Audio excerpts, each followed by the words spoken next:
Good morning. Just getting the peak of the sunrise over the Tetons. I'll show you the Tetons here in a moment. Welcome to the Backyard Professor videos. I'm Kerry Shirts, the Backyard Professor. That fence post is right in the way of my Tetons. There they are. You barely see them.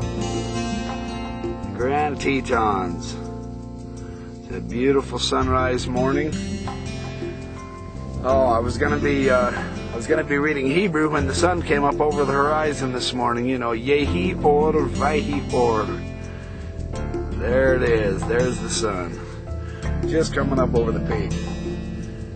Let's learn some Hebrew this morning, shall we? Say good morning to learn some Hebrew. Okay, hopefully this is large enough for you to see it. This is Genesis, starting with chapter 1, verse 1. Now with Hebrew, biblical Hebrew reads from right to left, so that we're going to go this way. This is the first word in the Hebrew Bible here. Bereshit. Bereshit bara Elohim. Now this opening, Bereshit bara Elohim, is translated in the beginning God created. And this has been discussed and argued, and it still is being discussed and argued in the scholarly literature. It can mean in the beginning God created, or it can mean, it's depending on whether a scholar thinks it's an independent clause or a dependent clause on the rest of the chapter. It can also be translated, and it is usually translated by the Jewish scholars as in the beginning when God began to create. So that's kind of an interesting, different nuance. There is no creation ex nihilo in the Jewish thought at this early date. The scholarship of the Bible so far says this Bereshit bara Elohim, and I've got it transliterated here, Bereshit and bara Elohim. The scholarship indicates that this is not creation ex nihilo. The Bible was written down, the majority of scholarship says, after the Babylonian captivity. Well, you know, that's close to about 500 BC. The events in the Old Testament are occurring way back. Well, Abraham's been dated anywhere from 1800 BC up to all the way up to 600 BC as far as that goes. Most scholarship does say it's about 18 to 1500 BC is when Abraham lived. But this is not when the Old Testament was written down and written about him and Moses and Enoch and so on and so forth. So we're reading a writing that was written much later than when the events occurred.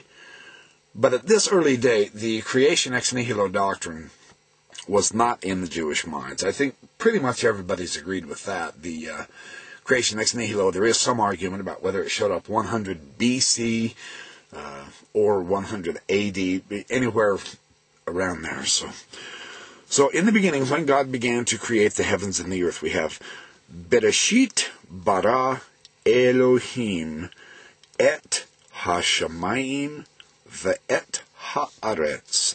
Now this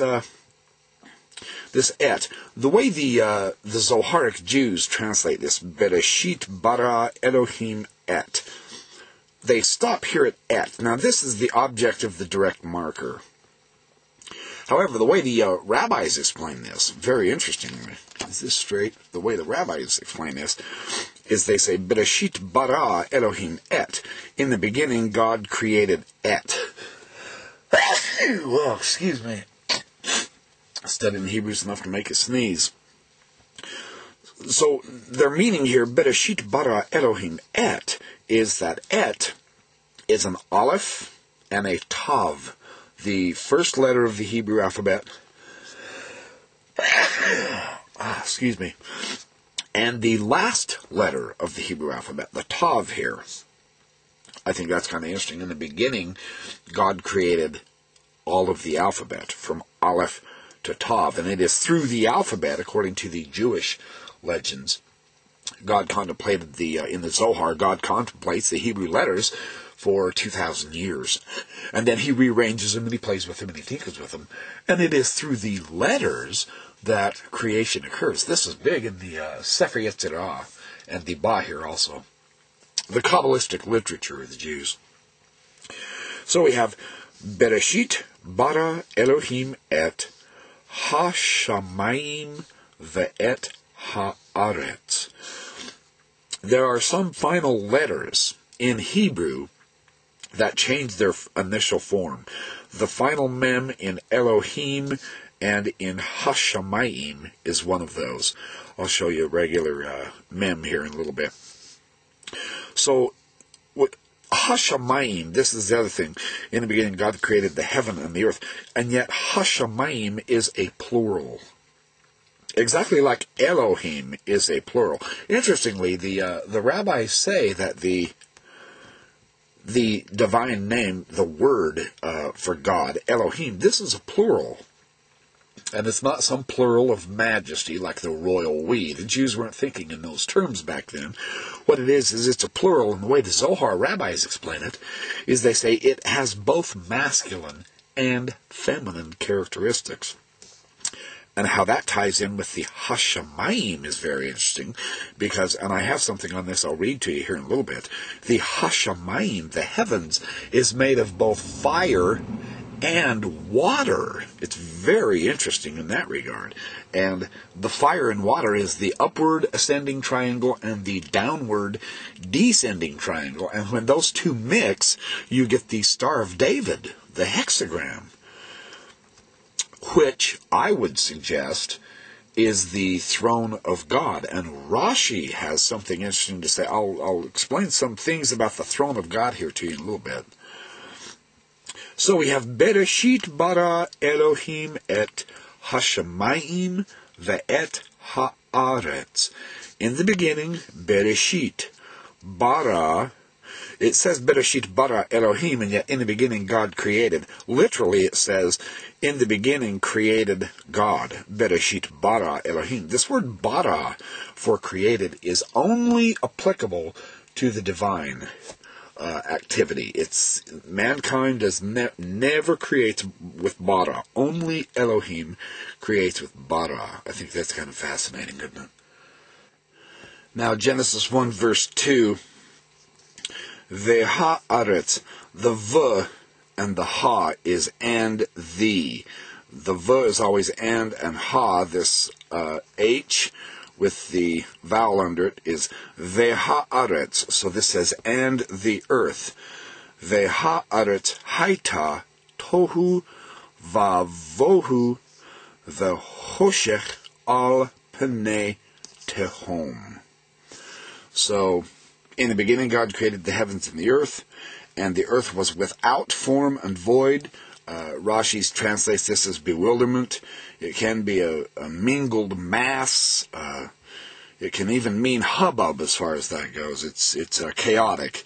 So this is tohu vavohu, without form and void, and darkness was upon the face of the deep. V'hoshech. V'hoshech is darkness, night, lack of light, so on and so forth. So far we have Bereshit bara Elohim et Hashamayim ve'et ha'aretz ve'ha'aretz haita tohu vavohu v'hoshech al pnei tehom. Make sure you can still see this. Yeah, you can still see this. Ve'ruach Elohim merach hefet al pnei hamayim. There's the regular mem, mayim, and then the final mem is a square mem.